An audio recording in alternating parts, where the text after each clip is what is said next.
Hello, I'm really sorry I've gone early. I've come early tonight because I'm really tired, and I need to be I need to go to bed. So I thought rather than cancelling the stream, I'd come on early.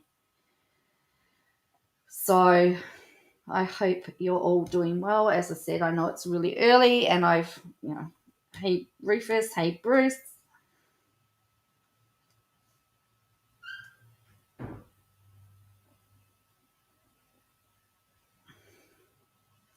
hey short order cook.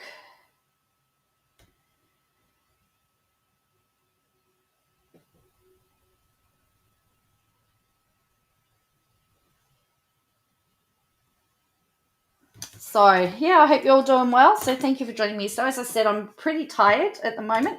I've had like 2 hours sleep, so I'm looking to go to bed. So, I thought I'd at least pop on and come live, and even though it's early.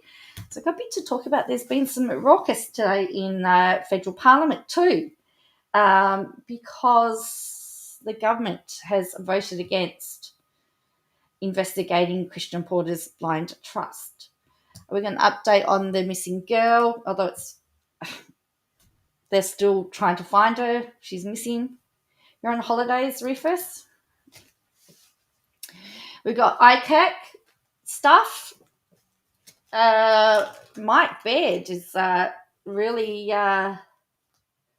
raucous ruckus. Yeah, Mike Baird is actually has pulled no punches today in Icac, the former premier of New South Wales, because Gladys was the treasurer at the time, and he has pulled no punches in saying that he should have been told that they were in a relationship. So I find that to be very interesting. Yeah.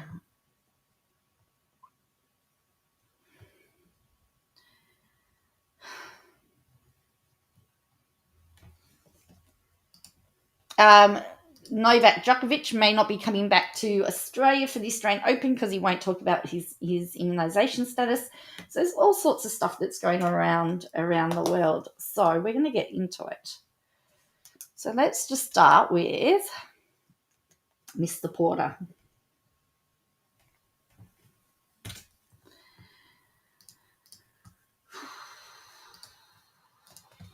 So the government has blocked bids to investigate Christian Porter over his legal fee donation. I agree, short order cook. That relationship should have been declared. So the Labor Party yesterday asked Mr. Speaker to look at whether there should be investigation, and the Speaker came back and said that he would allow it to go to a vote and be debated. And anyway, it got defeated by the government. So the coalition has blocked a bid to have former Attorney General Christian Porter investigated over his financial disclosures, despite the Speaker of the House having argued there was a case for further scrutiny. So the Speaker of the House has said there is reasons for this to be investigated a little bit further. Mr. Porter quit the front bench in September after declaring anonymous donors had covered part of his legal fees in a defamation case against the ABC. He insisted at the time that his disclosure was within parliamentary rules, but he argued he would not pressure those who had contributed to the blind trust to go public. Mr. Porter said he had asked those managing the trust to confirm no lobbyists or prohibited foreign entities were among the donors, but would go no further in demanding their identities be revealed. On Monday, Labor asked the Speaker to consider allowing debate on whether Mr. Porter could be referred to the House Privileges Committee to consider whether he'd breached parliamentary rules. Based on my careful consideration of all the information available to me, I am satisfied that the prima facie case has been made out, Mr. Smith told the House on Wednesday, allowing the Labor motion to be debated. An opinion by a speaker that a prima facie case has been made out does not imply a conclusion that a breach of privilege or contempt has occurred. In giving precedence for a motion to be moved, I'm simply allowing the House the opportunity to consider a motion immediately and debate and decide on whether the matter should be referred to the committee for inquiry and report. The motion was defeated 52 to 49. It is unprecedented for the House to block a referral to a committee after the Speaker finds a prima facie case. So it's never happened before that the Speaker goes, there's some things here, it might be worthwhile having an investigation. And Labor had insisted during the debate that Mr. Porter's declaration, anonymous donors had helped cover his legal fees, reported to be in the hundreds of thousands of dollars, made a mockery of financial disclosure rules. This is a brown paper bag stitched together by lawyers, and we have no idea whose money is involved, Manager of Opposition Business Tony Burke told the House. He can find out where the money has come from because he was able to say it's not foreign donors and it's no one on the lobbyists register. So he has made it clear that he can find out whose money it is in the trust for which he's personally benefited for a personal bill and has chosen not to. The Privileges Committee can start its own investigation, but without a vote to Parliament, it does not need to report back its findings to the House. The committee meeting is on Wednesday night. So Leader of the House, Peter Dutton, said Mr. Porter's admission alerted Parliament to a broader issue of anonymous donations to fund defamation trials. Hello to Fox. The same principle applies to a number of other members in this place over a period in relation to defamation trials in particular. Mr. Dutton referenced the crowdsourcing campaign for Green Senator Sarah Hanson's young defamation action against Liberals Democrat Senator David Leyonhjelm, arguing there was no transparency. This case and others referred to by Mr. Dutton did not include a blind trust. Well, I mean, if she crowdfunded it, people's names would have been available. You would have seen who did it. I think there is a sensible discussion to be had at the appropriate time between government and the opposition to see what the appropriate next step might be for this Parliament.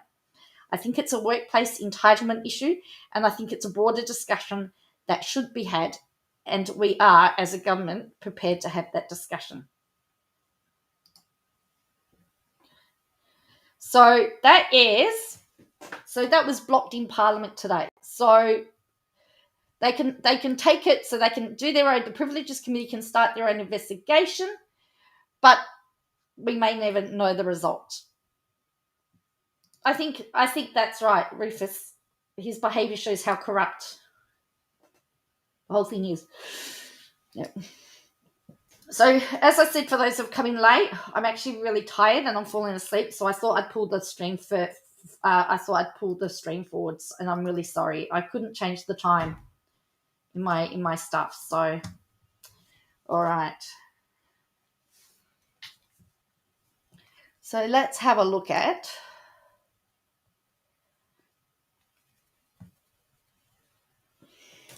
That was Christian Porter. Hello, Cal. Whew. And I've got work coming out of my ears at the moment. Oh, tell you, not enough hours in the day. It's good though. Okay. Sorry. Let's get to Gladys.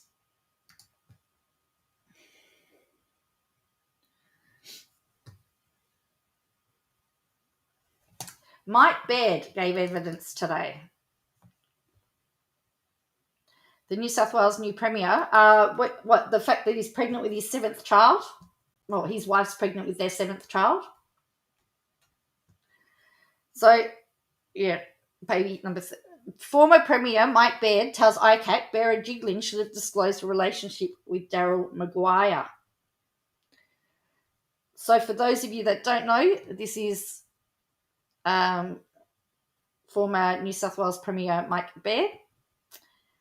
Former New South Wales Premier Mike Baird has told the state's corruption watchdog he was incredulous after learning Gladys Berejiklian's secret relationship with an MP, which should have been disclosed for good practice.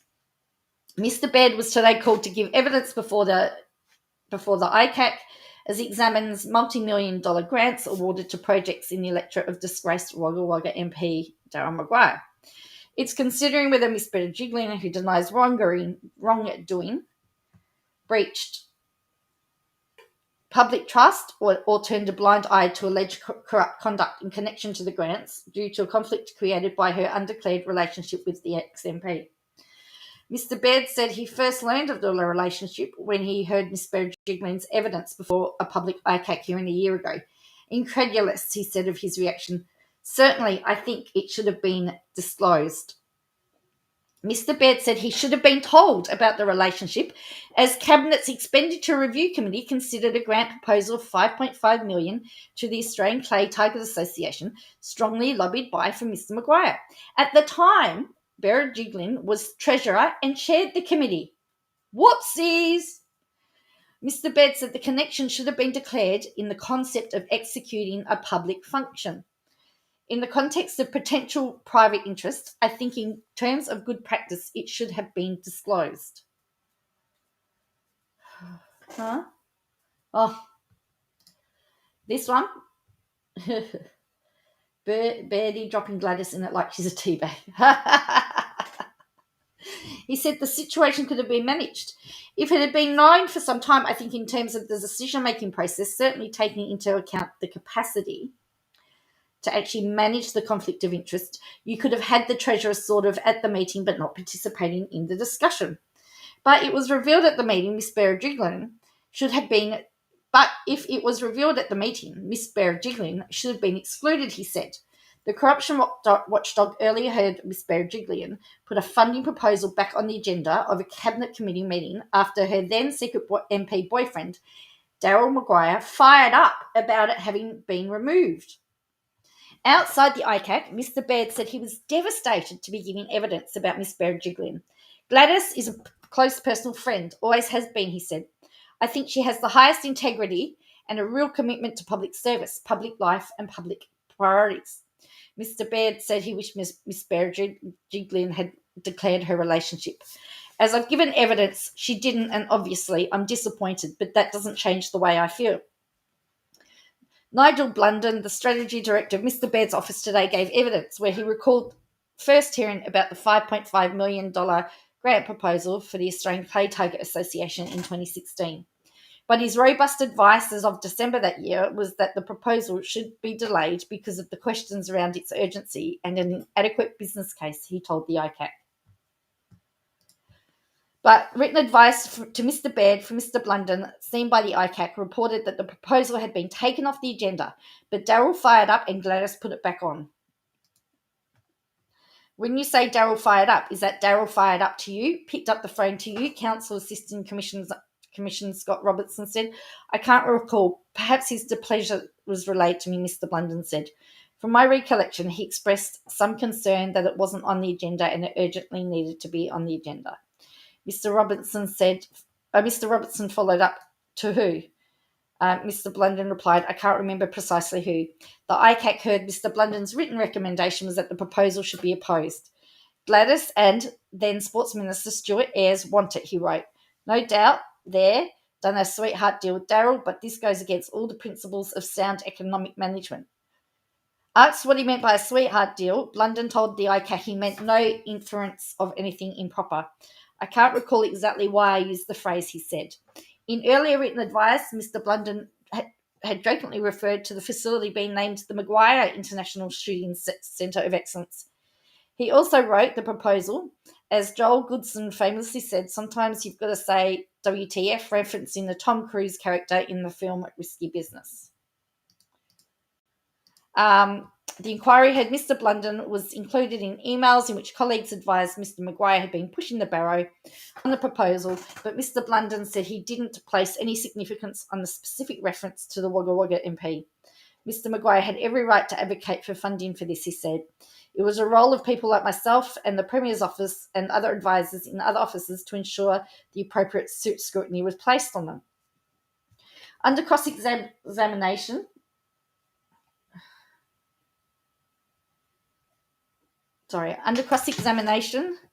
by Berejiklian's barrister, Sophie Callan, SC, Mr. Blunden said he never observed anything to suggest Miss Berejiklian was biased towards Mr. Maguire. I always found the former Premier to be, as in Miss Berejiklian, extremely hardworking, down to earth. Mr. Blunden agreed if legal advice had declared there was no conflict of interest due to a relationship, there would be no reason Miss Berejiklian couldn't make decisions about the Wagga Wagga Electric. The Icac had previously learnt Miss Berejiklian had a secret 5-year relationship with Mr. Maguire from about the time of the 2015 state election. So there you go. So Mike Baird has stated that if it had been known, it was probably she wouldn't have been involved in any of the decision making, which is usually what happens when you have a conflict of interest like that. You step aside and everybody else makes a decision. I mean, that's how it normally. Is that correct? So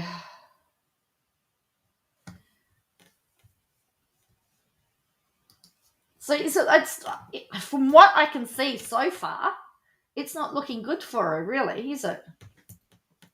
In my opinion. She's got herself in a little bit of problem. She's got herself in a little bit of trouble by the looks of it. In my opinion. That's just my opinion.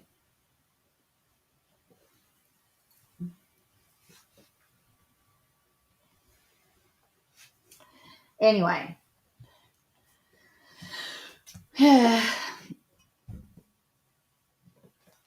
So this is this won't be a this isn't going to be a very long live either. I'm sorry.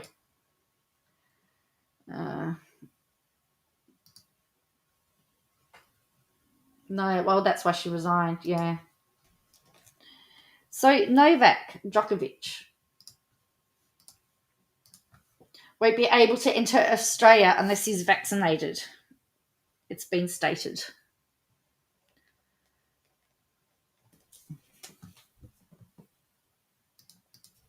Okay.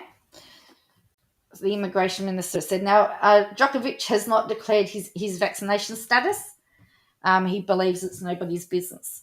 So he will not be able to enter Australia to compete in the Australian Open unless he's fully vaccinated, Immigration Minister Alex Hawke said.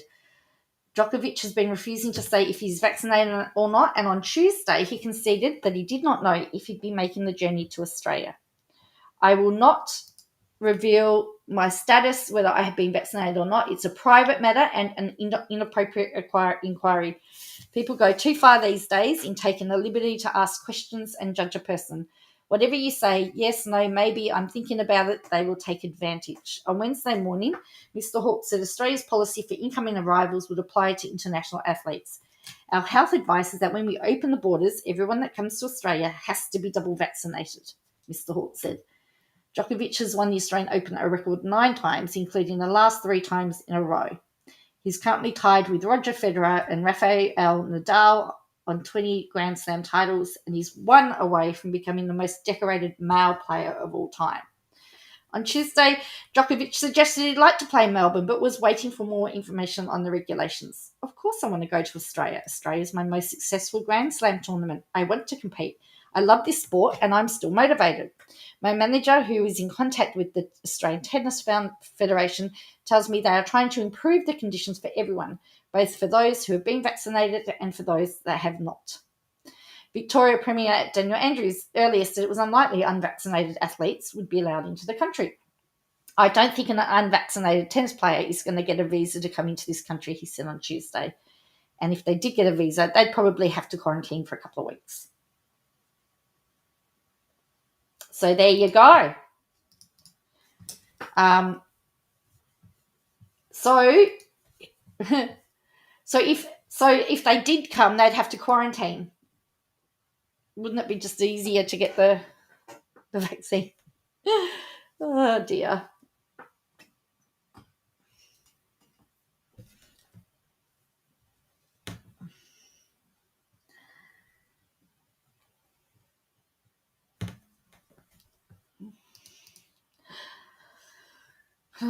Yeah, I can see why people want to do that. I don't know that ever before have we had to declare what our, we don't even have to declare whether we have the flu vax or, any of the immunisations really. So Victoria's Privacy Commission orders release of secret COVID lockdown briefings. So Victoria government has been ordered to release details of confidential lockdown briefings after the state's Privacy Commissioner found that there was significant public interest. The Office of the Victorian Information Commissioner ruling relates to February's 5-day lockdown and may pave the way for the advice behind other measures to be released.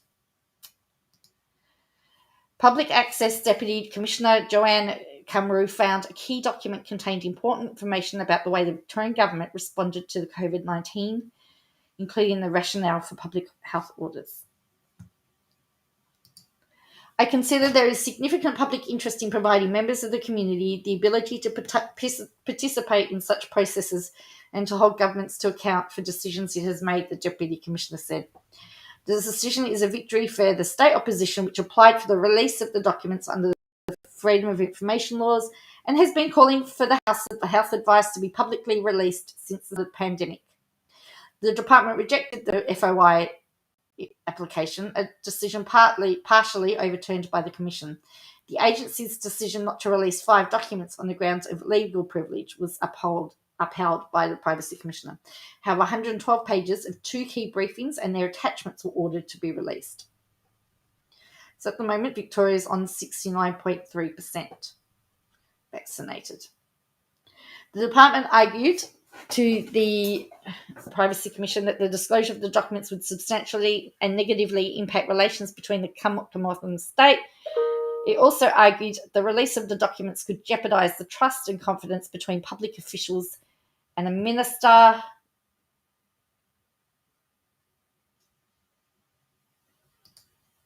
No, I didn't. May lead to similar briefings being sanitised for public release or affect the frankness and candour of the advice. But Ms. Crummell found the release of the 2 key documents was in the public interest, writing these decisions have a profound effect on the lives of Victorians. Leader of the opposition in the upper house, David Davis, told ABC Radio it was an important decision. In general, you would hope the orders are well funded, but these are important because people should be able to interrogate this information. Now, what happens was it in Melbourne? What happens if everything that the government has done is evidence in these public health orders? I think there's a basic matter of our right as citizens to know reasons that we're being locked down and the basis of which it's happening. If you're being prevented from seeing a relative in hospital, if your business has been closed down, we need to know the basis on which all of these decisions are made. The department has 14 days from the date it was given the notice of the decision to appeal the ruling. The Department of Health will take the appropriate time to properly review the decision before any further action is considered. Government insider Danny Pearson reiterated that the department was considering the OVIC decision and would respond accordingly. What I would say is that since the start of this pandemic, the Premier, the Minister for Health, our ministers have made themselves available on a daily basis to come before you to explain the decisions that we've made as a cabinet, as a government. OVIC just declined to comment why the 14-day appeal period was underway. So what do you reckon? Are these documents going to show anything that we don't already know? Does it matter that they face the media every day to explain the decisions? What are they hoping to find in these documents that hadn't been seen before? I don't know.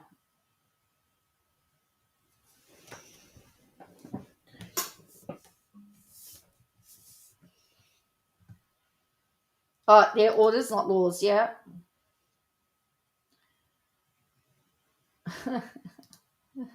I know that. Someone who was worried about his business but still had enough time to travel. Yes, he's got 10 months. He's got 10 months in prison, hey. I know. I mean, I find that to be quite hilarious, to be honest with you.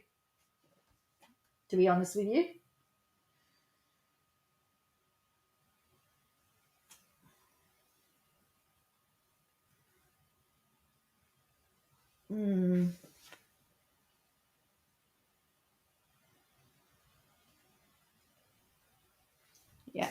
So let's have a look. Well, look, and that's the thing. I mean, how does the feds make their decisions? I'd like to see. I'd like to see Morrison's rationale for opening up. So all's fair. This thing's horrible. I don't know what it is. My daughter's given me some moisturizer to put on it, so hopefully we can. It is actually getting better. So, um, all right. So this is I told you. So I told you this was only going to be a short one. So I apologize. The last thing you want to look at is the missing girl, Chloe Smith. They've revealed some more information about her disappearance. Apparently, the zip of the tent indicated was open to a height that she wouldn't have been able to reach. And they're still looking for a search and rescue. So this is a zipper on the tent in which missing 4-year-old girl Chloe Smith was last seen was too high for her to reach, police say. Chloe's parents have reported last seeing her at their Blowholes campsite north of Carnarvon about 1:30 a.m. on Saturday. When they woke about 6 a.m., she was gone. Chloe's mother, Ellie Smith, said she had been sleeping just meters away with her partner, Jack Glidden, in a separate section of the tent, but neither heard a thing during the night. Inspector John Monday said there was more than one entrance to the tent and the open zipper was near where she was sleeping. That's a worry.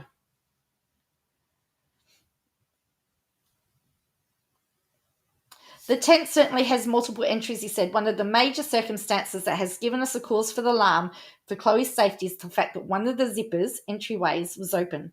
The positioning of that zipper for the flap is one of the circumstances that has caused us grave concerns for Chloe's safety. The tent was being forensically examined. Inspector Monday said it was possible people left the campsite before any roadblocks were set up. He said there were no suspects, but registered sex offenders were being looked at.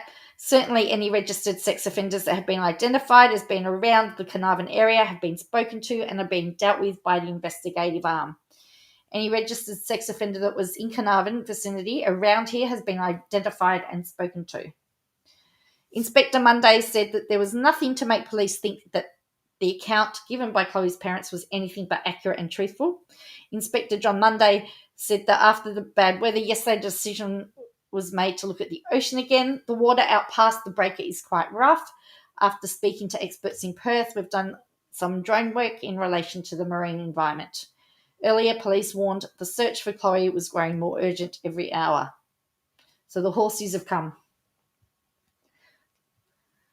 Search crews have been throwing everything at the operation. The mounted police section returning for a second day today.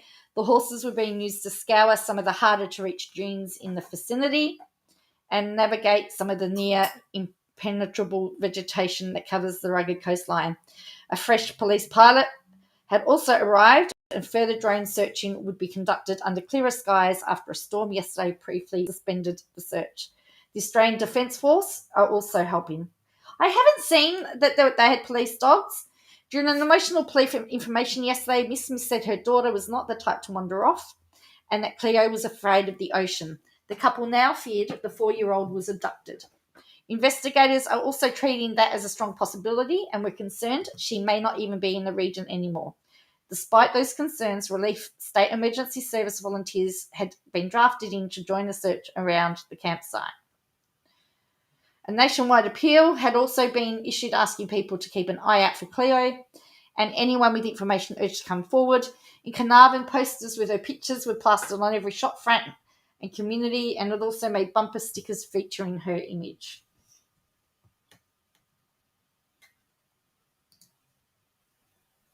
So, yeah.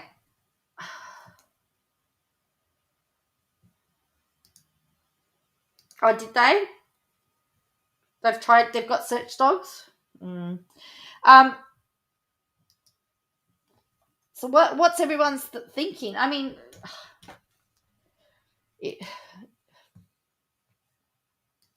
she has to have been taken, right?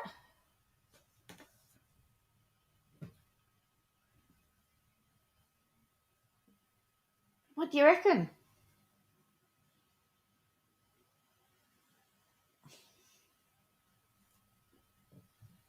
What are your thoughts about it all?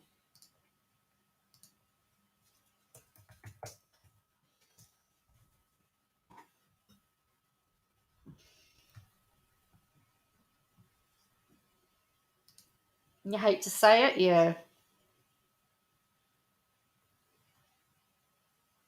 It's interesting that they've gone looking at all the sex offenders in the area though. I think that's interesting.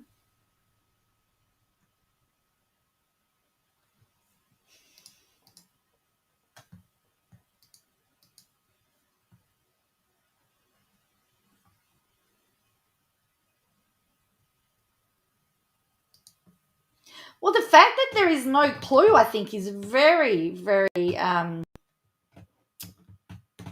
very interesting. So this is from New Zealand. This is an article from New Zealand. So the New Zealand Herald.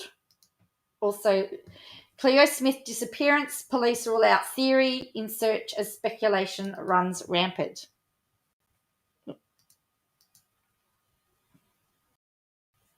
So police have shut down conspiracy theories suggesting Cleo Smith was never at the campsite. She disappeared from Saturday, citing evidence that could not be publicly disclosed. So they obviously know stuff, but they can't tell us. Assistant Commissioner Daryl Gaunt confirmed Wednesday that no campers recalled seeing Cleo at the Blowholes campsite after her family arrived Friday at 6:30 p.m. local time. No one's actually seen her from the public's perspective. He said, however, there was other evidence that had not been publicly disclosed that reassured police she was in fact at the campground before going missing. So there's nothing to infer that she wasn't there at this stage. Gaunt also confirmed investigators were looking into a camper's report that a car was heard screeching at 3 a.m. shortly after Cleo was last seen. The 4-year-old woke for a drink of water at 1:30 a.m. and was gone from the campsite north of Carnarvon in Western Australia when her mum Ellie got up at 6 a.m. Gaunt said that screeching car was one of the several reports received from people in the area who noticed odd activities and overnight noises. Without expanding further, he confirmed police were not in a position to exclusively rule the car tyre noises in or out as a crucial part of the investigation. It's a bit unsubstantiated, but we're not ruling it out, he said. He said police had investigated and responded to the vast majority of reports of odd sounds and activities that had been able to explain most of them. Gaunt said there were more resources have been deployed into investigating Chloe's possible abduction as the forecast going forward gets worse every day. Search and rescue operations are running parallel to criminal investigation. The investigators' efforts have been ramped up in recent days. This was because the circumstances around this were quite unique. The lack of information, the terrain, the weather conditions, the location, all of the things gave us far more questions than we could give answers to. Gaunt said police were not exclusively treating Chloe's disappearance as an abduction. To say we're treating it as an abduction is not correct. We're treating it as a search and rescue first and foremost. That remains our mission. More resources were, however, being put into the investigative side of the case. So this is what she was wearing, I believe. They believe she was wearing. Gaunt said that despite being several days into the broad-scale search, no evidence had yet suggested Chloe had gone missing on her own volition or someone else's. At this stage, we're not really finding much that tends to give us an impression one way or the other as to what's happened. All of the beach shacks have been thoroughly searched on the inside, the outside, underneath, along every piece of infrastructure in the surrounding area and coastline. Some of the shacks, Gaunt said, would be searched again. Western Australia Police are now focusing on the worst-case scenario in the hunt for Cleo Smith, as her shocked parents revealed the 4-year-old had been sleeping meters from her baby sister before she disappeared. A disturbing picture of what happened that night she vanished is emerging, with police revealing lots of people were circulating the campsite at the time, and Cleo's parents revealing horrifying details about the moment they realised she was gone. Cleo was last seen at 1:30 a.m. on Saturday near the Blowholes campsite north of Carnarvon in Western Australia. Cleo's mother, Ellie Smith, said she'd woken up around 6 a.m. on Sunday to find the tent zipper was nearly completely open and her 4-year-old nowhere to be seen. She revealed Cleo had been sleeping in a separate area of the tent with her baby sister just metres away. They have also admitted she may have been taken interstate by now. Inspector John Monday said Cleo could be anywhere now, given 5 days have passed since she was last seen. We can't rule out the fact that Cleo may be still in the area. We can't rule out the fact that she's left the area. And if she's left the area, that is probably our worst case scenario because that paints a sinister picture with what's happened. It's a race against time. We're just trying to find answers. The entire area where Cleo vanished has been declared a potential crime scene, with the campsite closed and investigators imploring anyone who has been to the area to come forward. Monday said the case was a mystery we're having to unravel, as he revealed quite a lot of people had been staying at the Blowholes campground that night. We're tracking and tracing all those people at the moment, but there's also nothing to indicate that there's any cause for wider community to be alarmed. Police have also been searching a number of shacks, which are occupied by long-term residents. You'd have to have a reason to be there, a police source told Perth Now. It's a destination, not a place you just pass through to go somewhere else. It's not like a little town where you'd stop for a pie and petrol and keep going. On Tuesday, Cleo's distraught mother and partner Jack Glidden spoke publicly about Cleo's disappearance for the first time since posting about it on social media over the weekend. Smith said Cleo would never wander off and she would have asked for help to unzip her one-piece sleeping suit if she was needing to use the toilet. She's lazy when it comes to walking. She'd never leave the tent alone. Asked if they feared someone had taken Cleo, Smith said the family was still hoping to find her. Smith said someone had to know where Cleo was. Someone has to. It's been 4 days.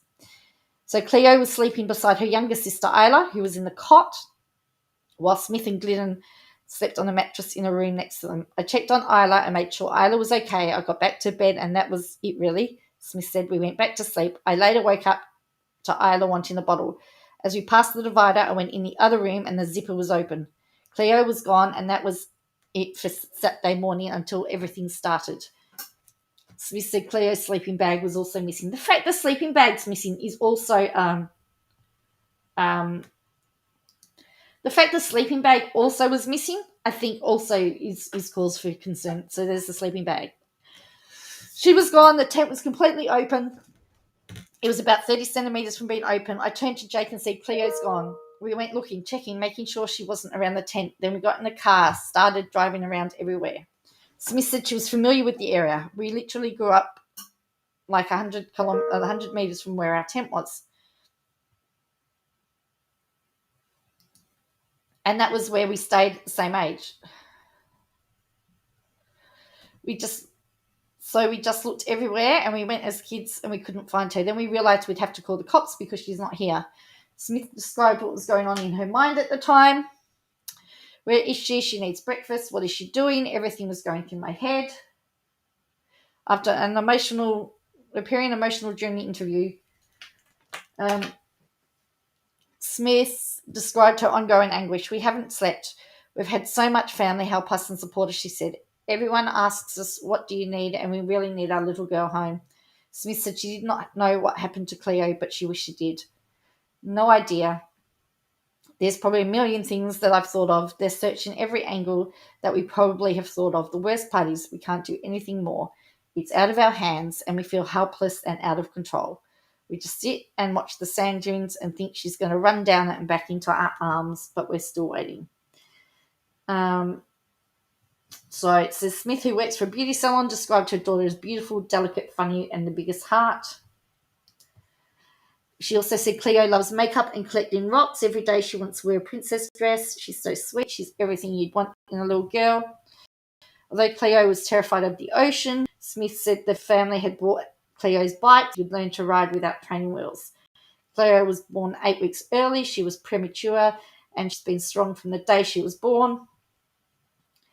So I know she can get through whatever she's going through. Wild weather hindered the search on Tuesday morning, but by midday local time, the operation was back on track.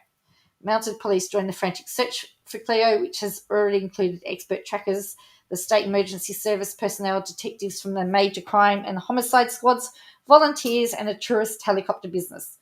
WA Police have asked agencies in other jurisdictions across the country to spread the word, taking the desperate search nationwide. A GoFundMe has been set up by local man Bill Kent to help Cleo's family, and the search efforts so far raising more than $48,000. Who made the statement about her? Her mother, I think. Yeah, I think her mother's done most of the talking, I believe. So what are you all thinking? Where is she? Oh, sorry. Where is she?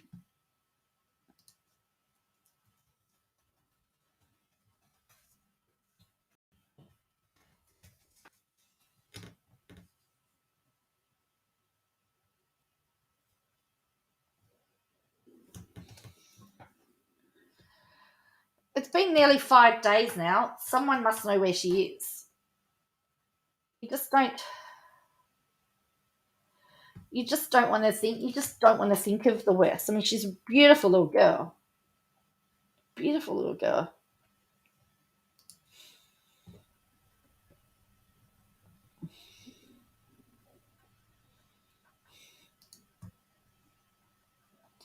All right. You want to think of this one? All right. The last thing I'm going to talk about before I go, as I said, we've got a short one tonight.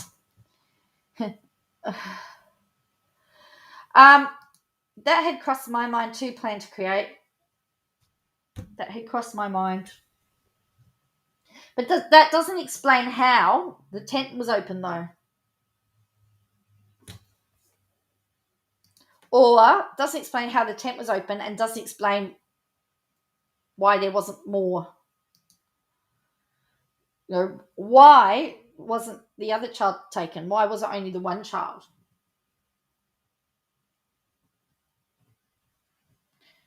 Wouldn't you have gone for the smaller one if it was an animal? So sorry about all the yawning. I'm sorry. I'm struggling here. All right. Our last thing of the day is Katie Joy Paulson.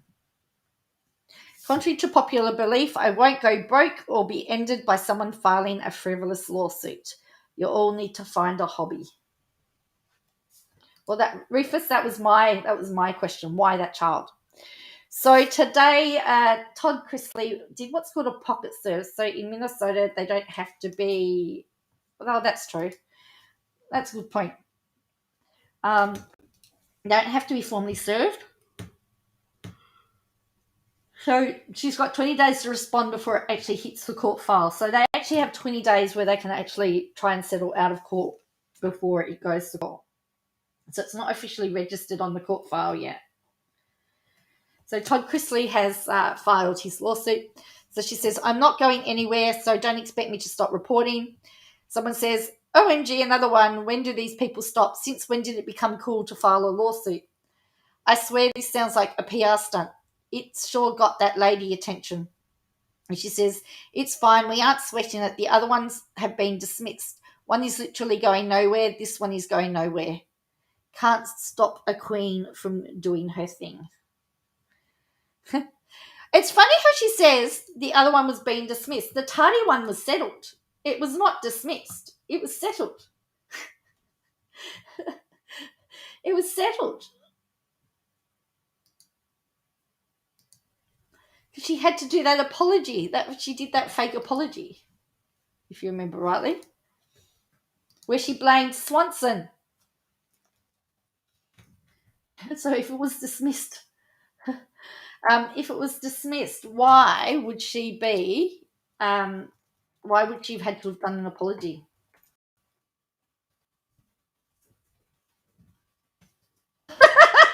Rufus.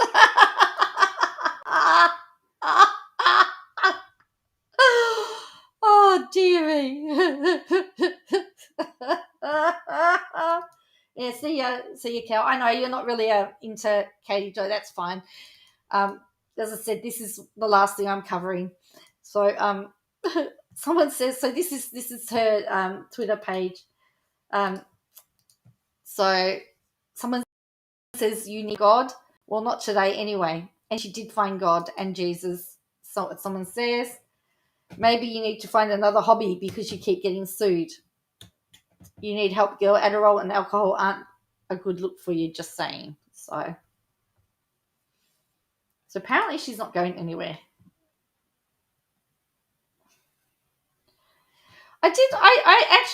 I heard Emily D. Baker. I mean, have a look at her channel. I actually just watched the section where she talked about the Todd Chrisley lawsuit. I was actually a bit disappointed.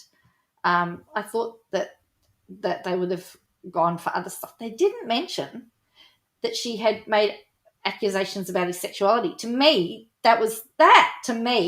was their strongest point in the whole thing. Her speculation on Todd Chrisley's sexuality. But anyway, they didn't. I didn't hear that mentioned. So, and that would have been the strongest thing because there's video evidence of her saying it. And then when she doubled down and said, well, I was only repeating what someone had said, that's not what she said, because the video evidence that we've seen shows what she said was what we all said she said. Was that it was her speculation. Nobody gave it to her as a suggestion. So, anyway, here's what it is. Well, that's true. That might be true as well. Yeah, that might be a good point.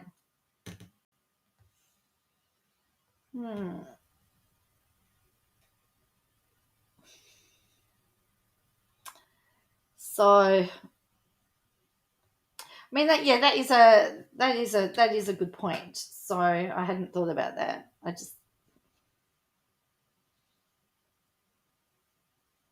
But however, she was very quiet on Twitter, so it did calm her down a little bit.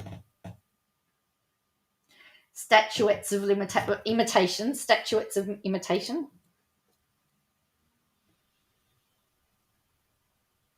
Well, I mean, he can say that what she said was not true. I guess, can't he?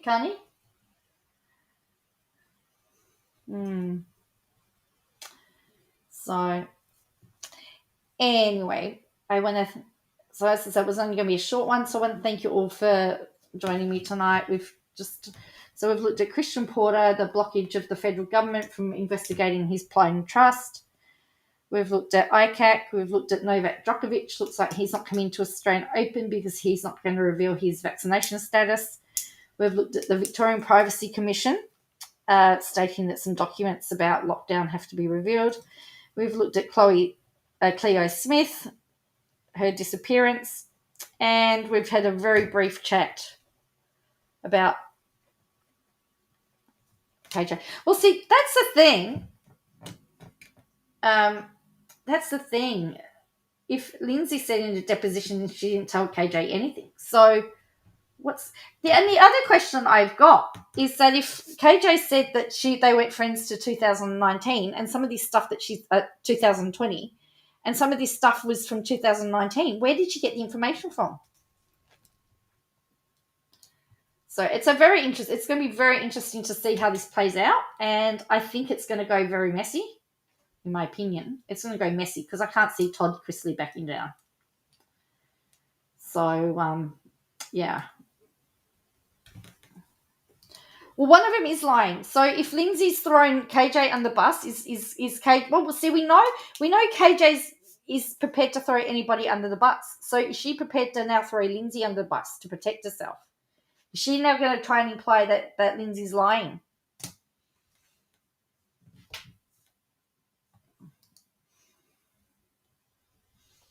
So this is the issue that we've got. One of them is lying. Somebody's lying. Who is it? And don't forget, KJ said in her drunken live that Lindsay is a rule follower. So she's essentially stated that Lindsay's not ever going to not tell the truth. So she's essentially just admitted that she's the liar. Did he? Because in her drunken life, she goes, Lindsay's a rule follower. She only ever speaks the truth. La-di-da-di-da. Well, if Lindsay only ever speaks the truth and Lindsay says she hasn't got information, she didn't give information to KJ, but yet KJ's saying she's got information, Who's lying? I don't know. Oops. So I suggest that we watch this space. So at this stage, I'm going to see, I might try and do a live early tomorrow because tomorrow night, because I've got an early day, got an early start again on Friday. I'm actually picking up heaps of work at the moment. I've got more work than I can poke a stick at. I've declined something like 20 shifts at the moment, which is really quite horrifying because, but I've got assignments to finish. So once I finish my assignments, I can take all the shifts that I want. I can work 7 days a week, early mornings, which would be good. Hello.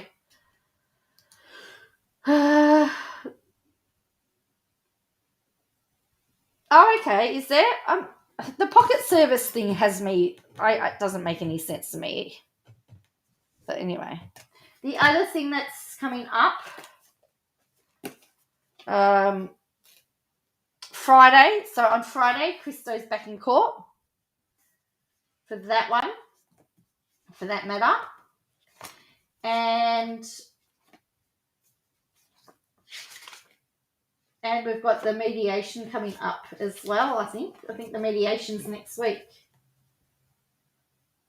Where is it? Yes, mediation's on Tuesday. So we've got our own bits of excitement as well coming up. Yeah. Well, look, here we are able to add things. I mean, there was some stuff said in that Drunken Live that could definitely go in there as well. Lindsay Chrisley tweeted something before I go. Lindsay Chrisley tweeted something very interesting. I don't know whether anyone saw it. Did anyone see it?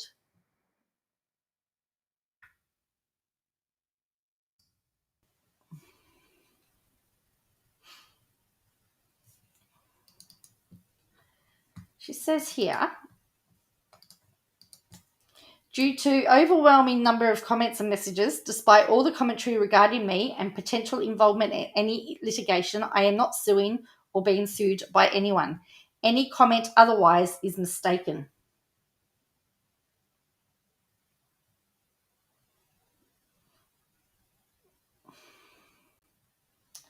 So that is a very telling statement as well. I am not suing or being sued by anyone. I don't believe she has acknowledged publicly KJ's existence at all. Not publicly, from what I can see. And we know that she, in her deposition, said she didn't give any information out about her. But I don't know.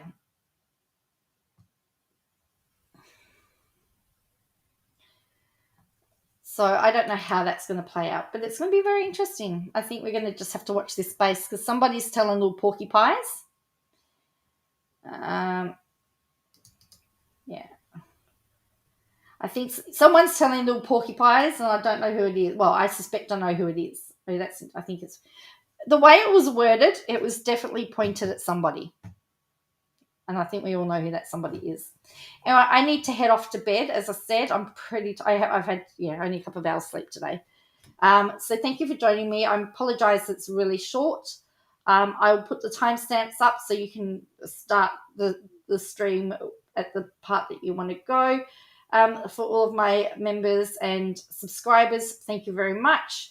If you're just watching, you may want to hit the subscribe button and maybe join the choir. The choir's getting big now. Join the choir and follow the links for that. And I will catch you again soon. Bye for now.